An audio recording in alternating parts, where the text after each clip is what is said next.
Alright, so while the goggles are charging, I've got here the FPV, or EAchine FPV 600R, and this is a combination set. Comes with a transmitter and a camera.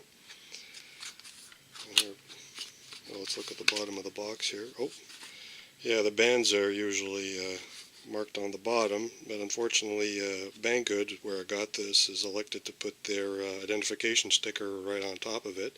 But they're all the standard channels, including that 40th strip, which allows you to get into what's called the racing band. So otherwise it's 32 channels. So this one, like I said, is a set.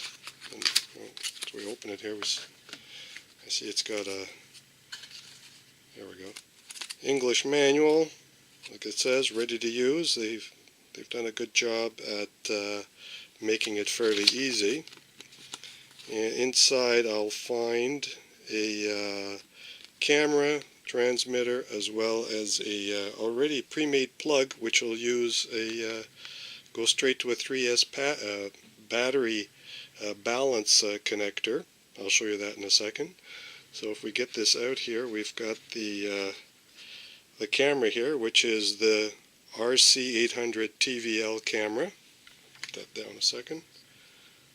There's the camera. Comes with a protective lens cap. I don't see a microphone anywhere there, and as you can obviously see, it doesn't have any type of protection on it. The circuit board is completely exposed, although it does have 4 mounting holes. Highly recommend to keep this thing covered in some way. Get some really hermetic plastic on there because it doesn't like moisture. And there's the connector. Oh, as you can see here, I'm in North America, so I elected for the NTSC version. Of course, the PAL version is available, and you just have to select it at the time of purchase. Like I said, this is from Banggood, and it's roughly $50 US. We can put that down a second here, so let's take a look and see where... Okay, this one came out a little easier here. This is the, their 5.8 gig antenna. Folds, as they all do. Let's take a look here. We've got the wires in here. I'll just unwrap that. And as we see here, there's the balance connector. So this, if I grab my battery here, just a typical battery. In this case here, it's a small 2200. So if we look at the balance connector here, and this should fit perfectly. Just let's double check. It's got 4 and 4 pins, and we plug it in. Yep, there it is. So then this will automatically split the power between the camera and the transmitter. Let's get that off a second there. I'll leave it there in view so you could continue to look at it if you wish. Let's just grab the camera a second here and see if that connector will fit.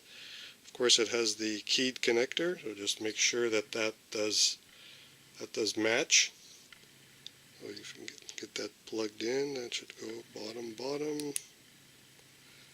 Feels pretty tight, which is what we need. When you're using this FPV on, whether you have it on an airplane or quad or any other type of flying device, or any device for that matter, I guess you could put this on a car too. You don't want to make sure that that's as tight as possible. So let's get that down. So now we're going to get the transmitter out of its pocket. This is neat. It's a dense foam, which is excellent protection. I've got to get my hands off to them for packaging in this set very well. So here we have it, the ET600R, 600 meaning 600 milliwatts.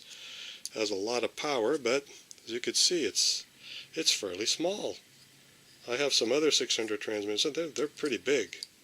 This one's small, so I can't wait to actually see it in action. There's the SMA connector. So it's got the pin in there, so just in case, so make sure if you decide to replace the antenna, that the antenna actually has the hole in it here, which will match the pin on the transmitter. I've made that mistake more than once. And there we have the connector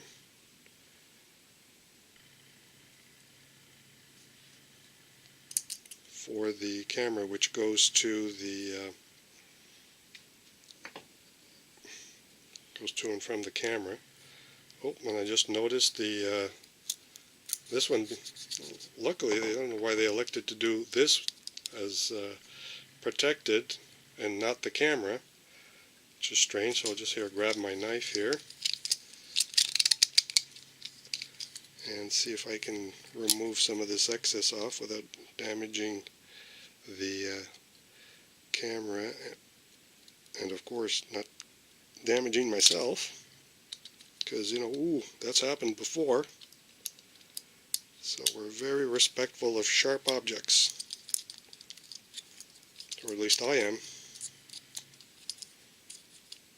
It's always funny when you get and your wife sees you bleeding for some reason, and she thought you were playing with some of your toys here,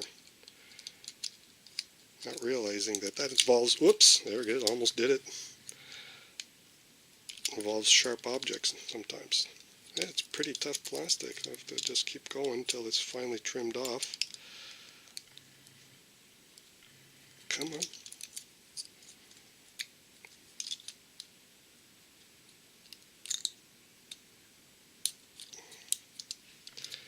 There's success. It's just a little bit there hanging, but not enough to stop me from putting in the connector. So there we go. We have the male and the female connector. So this too is keyed, so this has to go bottom.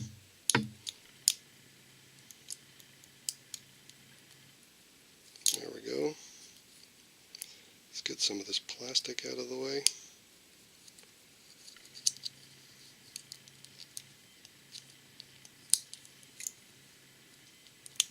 Let's push that in. There we go. We've got that set. Now before we do anything, we have to make sure we don't forget to plug the antenna in, or we could do some serious damage. So there we go. We've got the camera plugged in, and now all we have left is the battery. So battery, like, there we go again, just to make sure we've got this straight. So that goes on the bottom, and of course you got the key there. You see how it's keyed? And voila, we've got action. We've got the LEDs on. Does the camera have any type of LED? Nope. So now we have action, and there's a button here too that I believe allows you to change channels. Oh, it's stuck in there to get at it. Okay, we'll leave it as default for now, and if I have to change the channel, I'll have to get in through the plastic over here to get that changed. So for now, I'll just unplug it. Whoops, yeah, try not to damage the camera. And I'll get back to the goggles, which should be charged by now, and that way we can see how the whole thing works. Just a sec. Alright, I've got the goggles mainly charged. Here we are again. These are the EAchine EV800s. It's got a matte plastic finish, which I may have missed to mention. And also, one other thing I noticed while I was picking it up, it has a tripod connector, which is nice. So you could actually use the screen as a visual screen without having to mount it. And I do believe these will come off. They do come apart somehow, to figure that one out. Or do like we're supposed to do, is read the manual. In any case, now that it's charged, I can hit the power button here, press that down. And let's see what happens inside. It seems to be booting up. Get this out of the way. Alrighty here, so we've got that on. Now that the transmitter, here if I get this out of the way, you see here the transmitter's on, it's connected to the battery. I've got the camera there. And what I see here is, if I get that focused this way, There we go. It stays focused. And I've got, let's see here, change it to A1, 5, 6, 7,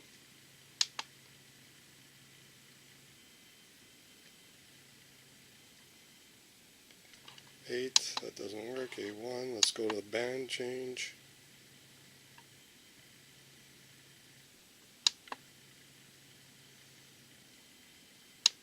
C, D, E, whoop, there we go, got it. It's upside down there a bit.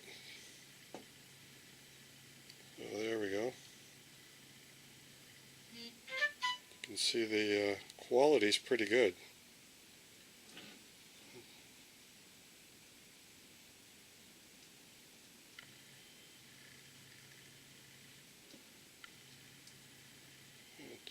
There we go, if we keep that focused. It's pretty wide.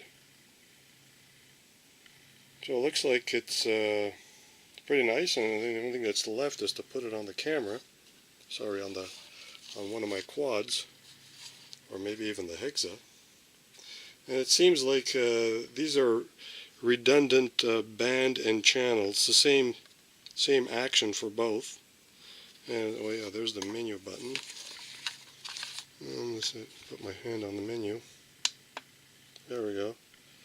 So we've got that, contrast, color, sharpness, volume even, power off, language, it's got all kinds of language options, and of course exit, and then it goes away. So there you have it. It looks like it's pretty plug and play, and it's pretty good quality. We should be able to have a good time with it once it's mounted on one of my amazing flying machines.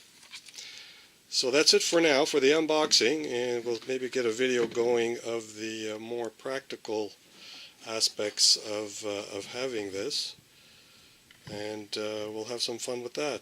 So we'll see you soon. Once again, it's Poppy the Hobby Man.